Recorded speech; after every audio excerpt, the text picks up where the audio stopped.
सभी को जय हिंद दोस्तों। आप सभी का हार्दिक स्वागत है हिंद रिएक्शन टीवी पे। तो आज हम एक बहुत ही स्पेशल और एक इंटरेस्टिंग वीडियो पे रिएक्शन देने जा रहे हैं। जैसे कि आप जानते हैं कि वो शुभ घड़ी करीब आ गई है, जब 22 जनवरी को हमारे भगवान राम अयोध्या में पधारेंगे, तो जिसकी चर्चा ना सिर्फ भारत में बल्कि विश्व भर में है। तो इसी पे हम देखेंगे पाकिस्तान के मशहूर पत्रकार सोहेब चौधरी को, जो कि भारत में काफी ज्यादा पसंद किए जाते हैं, और उनके स्पेशल गेस्ट होंगी भारत की बेटी और सुप्रीम कोर्ट की सीनियर वकील नाज़िया इलाही खान जी, जो कि अपने बेबाक और दमदार अंदाज के लिए जानी जाती हैं। तो ये पूरा डिस्कशन काफी इंटरेस्टिंग होगा और आपको बहुत कुछ जानने को मिलेगा। तो इसे अंत तक देखें, और चैनल पर नए हैं तो चैनल को सब्सक्राइब कर दें, ताकि हम आपके लिए लेटेस्ट और इंटरेस्टिंग और मजेदार वीडियोस पे रिएक्शन देते रहें। तो चलिए पहले ये वीडियो देखते हैं और अंत में इसके बारे में बात करेंगे। जय हिंद, जय भारत, जय श्री राम। कि उत्तर प्रदेश में पूरे भारत की सबसे बड़ी मस्जिद बन रही है 5 एकड़ में।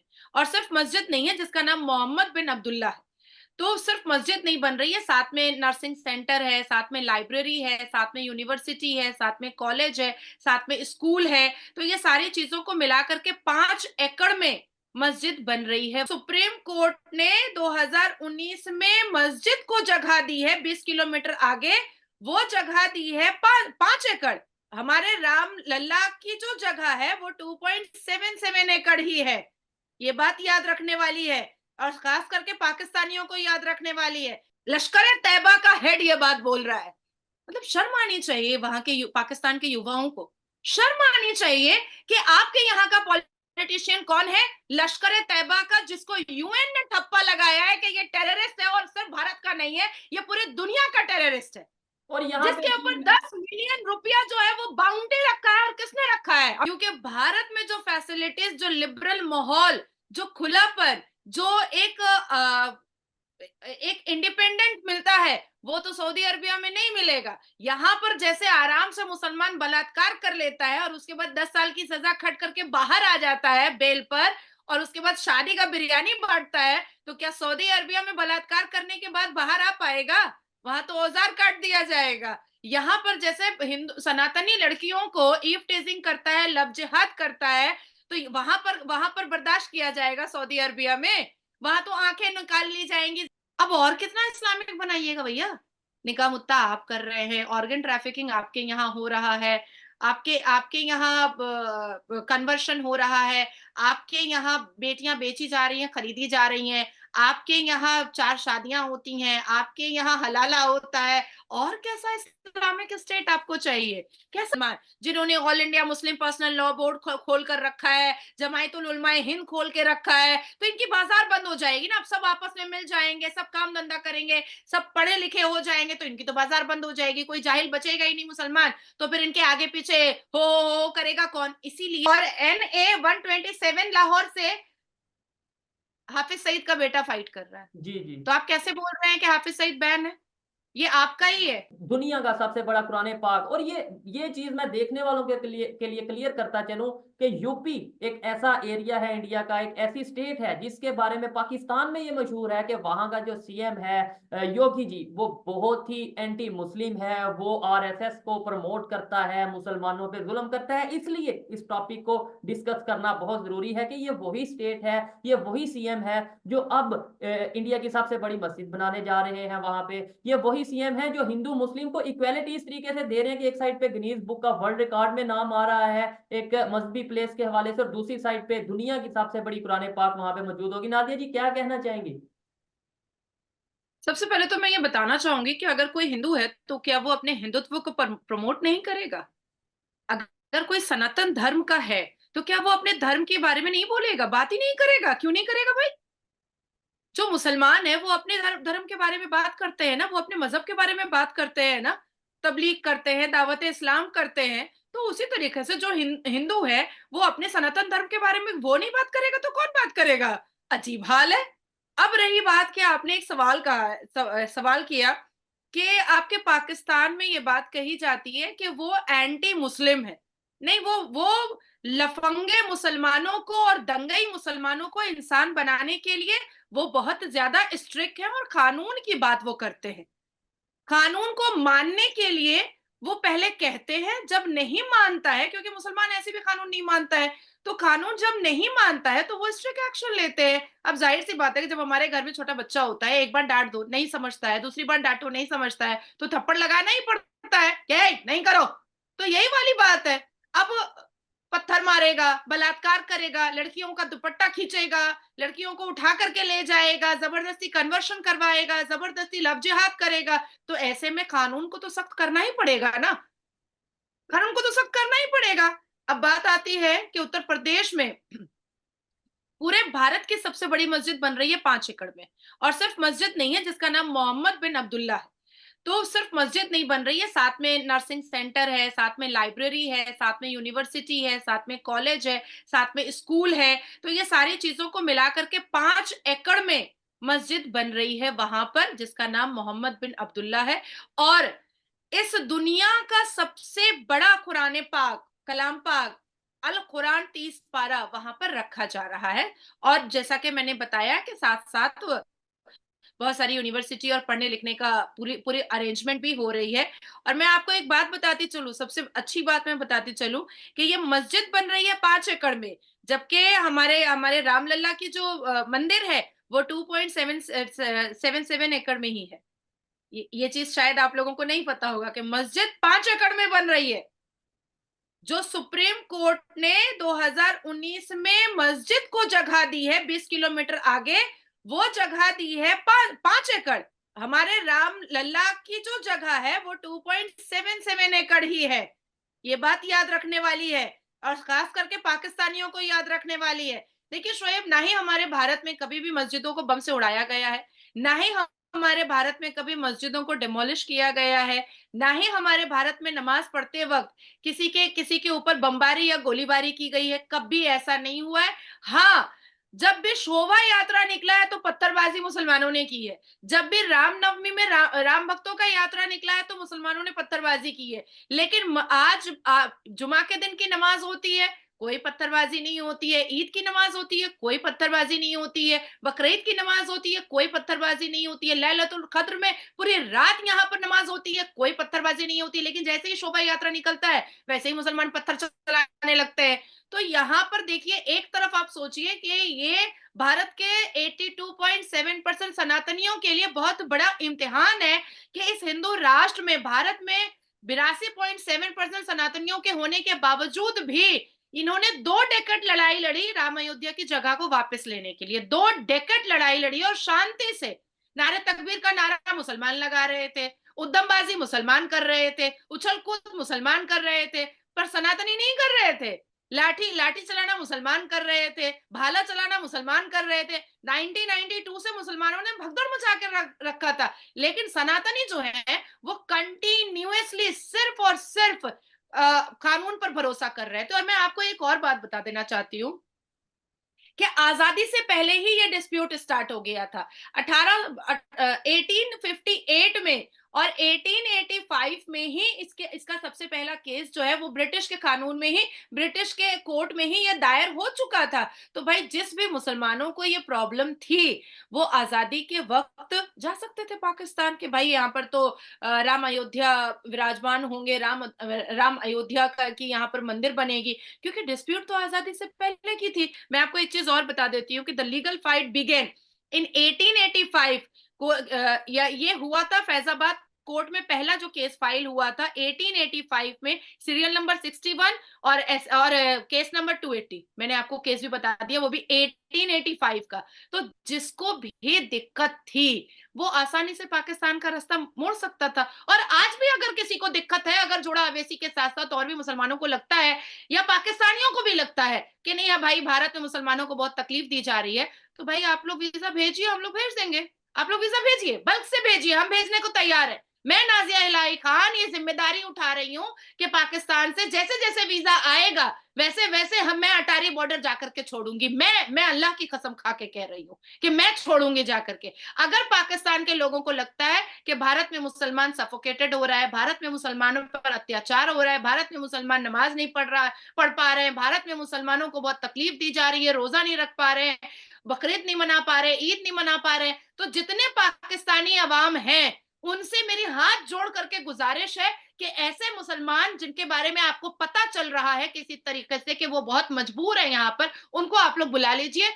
मैं जिम्मेदारी लेती हूँ कि मैं छोड़ करके आऊंगी। अब आती है बात कि हाँ वाकई में मक्का के जो इमाम है वो इनॉग्रेशन मैं और उसकी इधर नींव। इधर मैं ये देखने वालों को ये पूछना चाहूंगा कि क्या लेट्स सपोज अगर पाकिस्तान से वीजा भेज भी दिया जाए उन मुसलमानों के लिए जिन्हें शायद ऐसा इशू है, तो क्या वो पाकिस्तान आना चाहेंगे? ये एक बहुत बड़ा सवाल है हम पाकिस्तानियों के लिए, जिन्हें हम मतलब अपने घर में जो चीजें बेहतर करने के बजाय दूसरों के घरों में झांक के उनकी खामियों के ऊपर बात करने का बहुत शौक होता है। उनके लिए मैं सवाल करना चाहूंगा, आज लेट्स सपोज आप ओपनली पाकिस्तान की गवर्नमेंट ये कहती है कि भाई जितने भी इंडिया के मुसलमान हैं जिन्हें इशू है इंडिया में, लेट्स सपोज अगर किसी को इशू है तो वो पाकिस्तान आ जाए। मैं ये समझता हूं अगर उन्हें इशू हुआ भी, ये मेरी पर्सनल ओपिनियन है, कोई डिसएग्री कर सकता है, अगर उन्हें इशू हुआ भी तो भी वो पाकिस्तान नहीं आएंगे। ये मेरी एक पर्सनल ओपिनियन है। कोई भी इसके हवाले से कमेंट बॉक्स में जरूर बताइएगा जी। नादिया जी। नहीं, ऐसा है ना शोएब कि मैं अब इसको पूरा कर ही देती हूँ। जी जी। पाकिस्तान तो क्या, भारत में रह रहे मुसलमान सऊदी अरबिया भी नहीं जाएंगे। कमाने के लिए जा सकते हैं, नौकरी करने के लिए जा सकते हैं, पर बाल बच्चों को लेकर के रहने भी नहीं जाते हैं। नहीं जाते हैं, नहीं छोड़ते हैं भारत। क्योंकि भारत में जो फैसिलिटीज, जो लिबरल माहौल, जो खुलापन, जो एक इंडिपेंडेंट मिलता है, वो तो सऊदी अरबिया में नहीं मिलेगा। यहाँ पर जैसे आराम से मुसलमान बलात्कार कर लेता है और उसके बाद 10 साल की सजा खट करके बाहर आ जाता है बेल पर, और उसके बाद शादी का बिरयानी बांटता है, तो क्या सऊदी अरबिया में बलात्कार करने के बाद बाहर आ पाएगा? वहां तो औजार काट दिया जाएगा। यहाँ पर जैसे हिंदू सनातनी लड़कियों को ईव टेजिंग करता है, लव जिहाद करता है, तो वहां पर बर्दाश्त किया जाएगा सऊदी अरबिया में? वहां तो आंखें निकाल ली जाएंगी, जुबान काट लिया जाएगा, हाथ काट लिया जाएगा, उंगलियां काट ली जाएंगी। तो मैं आपको ये भी कह देती हूँ कि चलिए मैं सऊदी अरबिया को भी एक चिट्ठी लिख देती हूँ कि बुला लीजिए, जो जो मर रहे हैं, जो बहुत परेशान है, जो पाकिस्तानियों को फोन कर करके बता रहे हैं कि हमको भारत में बहुत तकलीफ दी जा रही है, सऊदी अरबिया बुला ले, बुला ले। वो वहां भी नहीं जाएंगे, क्योंकि यहाँ पर जो अश्लीलता का बाजार मुसलमानों ने खोल करके भारत में रखा है, और यहाँ के कानून से जो रिहाई मिल जाती है उनको, आराम से फिर शादी ब्याह करके मटर गश्ती करते हैं, ये सऊदी अरबिया और मुस्लिम ममालिक में नहीं होगा। वहां तो एक एक उजू कटता चला जाएगा, खत्म होता चला जाएगा। नादिया जी, आप जिस तरीके से ब्लंट वे में बात करती है, ये मैं जानता हूँ और सब देखने वाले जानते हैं कि आप वकील हैं, और डेफिनेटली वकील मतलब यह है कि बहुत ओपनली बात करते हैं। मैं फिर भी एक दफा हैरान होता हूँ आपकी बातें सुन के, और जिस तरीके से मैं ये ऑन सीरियस नोट लोग ये बात ऐसे ही कर। समझेंगे शोएब, जी लोग जी। ऐसे ही समझेंगे। हमारा इस्लाम किस तरह की गुनाह का क्या सजा देता है? हमारे इस्लाम के डेफिनेटली। हिसाब से क्या सजा है? झूठ ऐसे बोलोगे तो जुबान काट दिया जाएगा। आप जना करोगे तो आपको नामर्द बनाया जाएगा। आप चोरी करोगे तो आपका हाथ काटा जाएगा। भारत के मुसलमान कहीं नहीं जाने वाले हैं, कहीं नहीं जाने वाले हैं, क्योंकि यहाँ पर जो मटर गश्ती मिल रही है वहां नहीं मिलने वाली है। नादिया जी, लेकिन मेरे ख्याल से देखें, अच्छे बुरे लोग हर जगह पे होते हैं, और एक ही मतलब ये मेरी ओपिनियन है, आप उससे एग्री डिसएग्री कर सकते हैं, कि एक ऐसा तो नहीं है कि इंडिया में जो भी इश्यूज हो रहे हैं वो सिर्फ मुसलमानों की वजह से हो रहे हैं, वो या पाकिस्तान में जो भी इश्यूज हो रहे हैं वो सिर्फ मुसलमानों की वजह से हो रहे हैं। ओवरऑल दुनिया पूरी में कहीं पे भी किसी भी मजहब से कोई भी ताल्लुक रखने वाला इंसान कुछ ना कुछ गलत, कुछ ना कुछ ठीक आपके यहाँ करता है। शोएब पाकिस्तान में हिंदू ही बेचारे कितने हैं, और जो हैं वो तो आप अपनी आंखों से देख चुके हैं कि मरे कुचले हैं, दबे पड़े हैं। वो क्या ही आपको परेशान कर पाएंगे? वो 2-3 वक्त का खाना खा ले, रोटी खा ले। आप मेरी अल्लाह की कसम खा के कहिए तो कि मैं झूठ बोल रही हूँ, वो 3 वक्त की रोटी खा ले पाकिस्तान के हिंदू, वो रात में भगवान का शुक्र अदा करके सोते होंगे। वो क्या ही आपको परेशान कर पाएंगे? वो कुछ नहीं आपका बिगाड़ पाते हैं। लेकिन हमारे यहाँ मैं एक नहीं, 2,58,000 तो मैं आपको लव जिहाद का मैटर बता दूंगी। 2,58,000 मैं बता दूंगी आपको लव जिहाद का मैटर। मुसलमान बलात्कारियों का डेटा मैं आपको दे दूंगी। एकदम जुबान पे मेरे रटा हुआ है कि 50 मिनट में बोलती रहूंगी बलात्कारियों का नाम, ऐसा रटा हुआ है मुसलमान बलात्कारियों का नाम।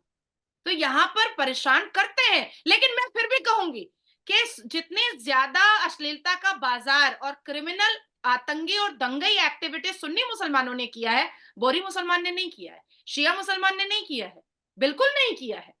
आज बोरी मुसलमान बहुत सक्सेसफुल है, यहाँ पर बहुत तरक्की याफ्ता है। भारत में बोरी मुसलमानों का एक दबदबा है, एक रुतबा है। शिया मुसलमान सर उठाकर चलते हैं, शिया मुसलमान की बेटियां पायलट बन रही हैं, फाइटर जेट चला रही हैं। अभी बॉम्बे ही जोगेश्वरी की एक शिया मुसलमान की बच्ची है, वो फाइटर जेट चला रही है। आप सोचो, अभी 22 साल की उम्र में उसको उसको सिलेक्शन दिया गया है, जोगेश्वरी की रहने वाली है, बॉम्बे की। तो तो वही यहाँ ना पर मैं सुन्नी मुसलमान दंगई है, बिल्कुल मैं इसके यही अलावा कह कोई नहीं है। मेरा भी यही पॉइंट है कि भाई देखे हम आप जैसे आपने खुद बताया कि बहुत से ऐसे मुस्लिम हैं जो वहां पे बिजनेस भी कर रहे हैं, बल्कि अजीम प्रेम जी आई थिंक एक नाम है, वो मुझे पिछले दिनों पता चला कि भाई इंडिया के बड़े बिजनेसमैन में से एक नाम वो है और वो मुस्लिम है। मतलब इसमें मैं ये समझता हूँ, जो मैंने थोड़ा स्टडी किया है इंडिया को, या मैं इंडिया के लोगों से जैसे आपसे इंटरेक्शन करता हूँ, मेरे ख्याल से अब वहां पे हिंदू मुस्लिम वाली जो एक डिबेट है वो खत्म मेरे ख्याल से होती जा रही है। वहां पे एज ए इंडियन है। एक दूसरे के साथ बात करते हैं, और ये चीज तो पूछते नहीं कि इंडिया से आप मुस्लिम हो या हिंदू हो, आप सिख हो, आप क्रिश्चियन हो। मेरी ये ऑब्जर्वेशन है। नॉट एट ऑल, एकदम तुम सही कह रहे हो शोएब। बिल्कुल भी यहाँ पर हिंदू मुस्लिम का कोई भी सिनेरियो है ही नहीं, बिल्कुल नहीं है। ये वही जो जोड़ा अवेसी हैं, ये वही जो पार्टी पॉलिटिक्स वाले लोग जो हैं, और सुन्नी मुसलमान जिन्होंने all India Muslim personal law board खोल कर रखा है, जमायतुल उलमाए हिंद खोल के रखा है। तो इनकी बाजार बंद हो जाएगी ना, अब सब आपस में मिल जाएंगे, सब काम धंधा करेंगे, सब पढ़े लिखे हो जाएंगे, तो इनकी तो बाजार बंद हो जाएगी, कोई जाहिल बचेगा ही नहीं मुसलमान। तो फिर इनके आगे पीछे हो करेगा कौन? इसीलिए ये लोग बाजार को गर्म करते रहते हैं। तो मेरा ये कहना है कि माहौल शांत हो सकता है अगर ये जितने भी चिटिंगबाज मुसलमान हैं, अगर वो पाकिस्तान चले जाएं, तो हमारे भारत का माहौल बहुत बहुत शांत हो जाएगा।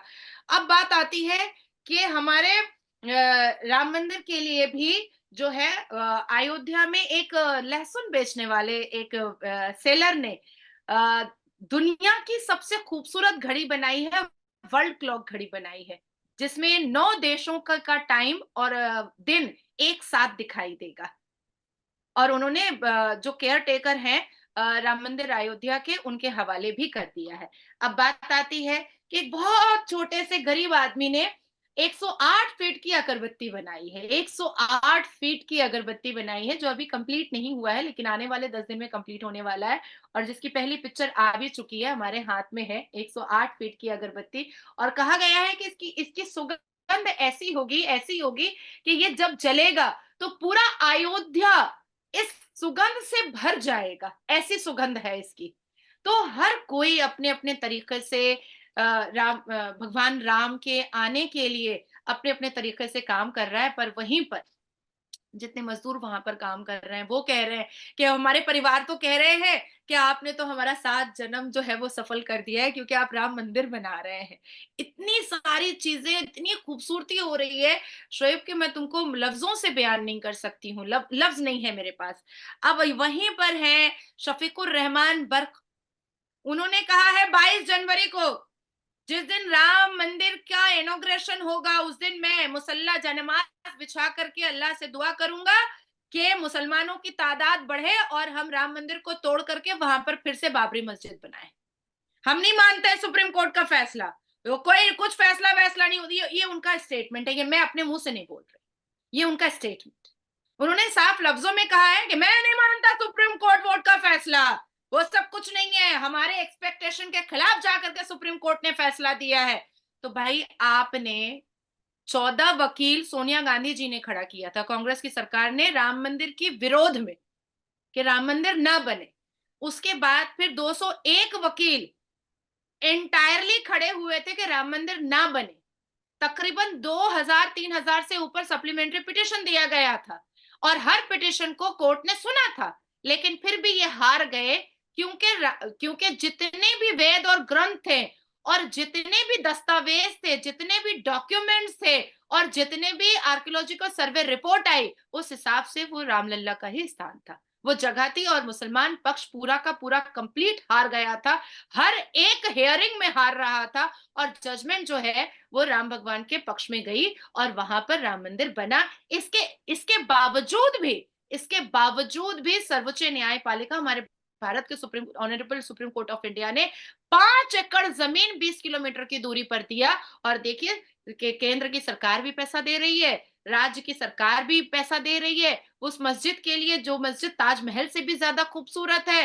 और योगी जी के राज में मक्का के जो इमाम है वो आकर के उसका स्टोन भी रख रहे हैं, उसका उद्घाटन भी हो रहा है। और इस भारत की सबसे खूबसूरत, सबसे बड़ी, सबसे महंगी, सबसे ज्यादा खूबसूरत मस्जिद उत्तर प्रदेश में बनी। दोस्तों आशा करता हूं कि वीडियो को आपने अंत तक देखा होगा और ये रिएक्शन आपको काफी पसंद आया होगा, जिसमें आपने देखा कि शोएब चौधरी के सवालों का नाजिया खान जी ने बड़े ही दमदार और बेबाक अंदाज से जवाब दिया, और खासकर बात की हमारे प्यारे देश भारत की और हम सबके भव्य और प्रिय अयोध्या राम मंदिर के बारे में, जिसके बारे में आपने देखा कि नाजिया खान जी ने अपने विचार रखे। वो मुस्लिम होते हुए भी आप देखते हैं कि उनके मन में भारत के लिए और हमारे सनातन धर्म के लिए और भगवान राम के लिए कितनी श्रद्धा है। इसके लिए हम उनका धन्यवाद भी करते हैं और उनको अप्रिशिएट भी करते हैं। इसके बारे में जो भी आपके विचार हैं, आप अपने विचार हमें कमेंट सेक्शन में लिखकर जरूर बताएं। और आपने देखा कि कैसे शोएब चौधरी के सवालों का बड़े ही दलेरी से जवाब दिया नाजिया खान जी ने। जब भी वो बात करती है तो आप देखते हैं कि पत्रकार की जो है वो हवाइयां पूरी तरह से उड़ जाती हैं। और आपने देखा कितने फैक्ट्स और फिगर्स उन्होंने सामने रखे। और अगर हम बात करें हम सबके प्रिय भव्य राम मंदिर की, तो इनके नाम पे कई सारे गिनीज वर्ल्ड रिकॉर्ड्स भी हैं, जो कि एक सच्चे सनातनी के होने के नाते हम सबको इस पे गर्व भी होना चाहिए। और इसके बारे में हमें पूरी दुनिया को भी बताना चाहिए कि हमारे राम मंदिर के में इतने फैक्ट्स और फिगर्स हैं, इतने सारे वर्ल्ड रिकॉर्ड्स हैं, जो शायद ही किसी और मॉन्यूमेंट और बिल्डिंग के नाम हो। तो आशा करता हूं वीडियो आपको काफी पसंद आई होगी। अगर ये आपको वीडियो अच्छी लगी है तो इसे लाइक और शेयर जरूर कर दें, और चैनल पे नए हैं तो चैनल को सब्सक्राइब कर दें, ताकि हम आपके लिए लेटेस्ट और मजेदार वीडियोस लाते रहें। तो चलिए फिर मिलेंगे ऐसी किसी इंटरेस्टिंग वीडियो में जिसमें हम रिएक्ट करेंगे। तब तक अपना ध्यान रखिए। जय हिंद, जय भारत।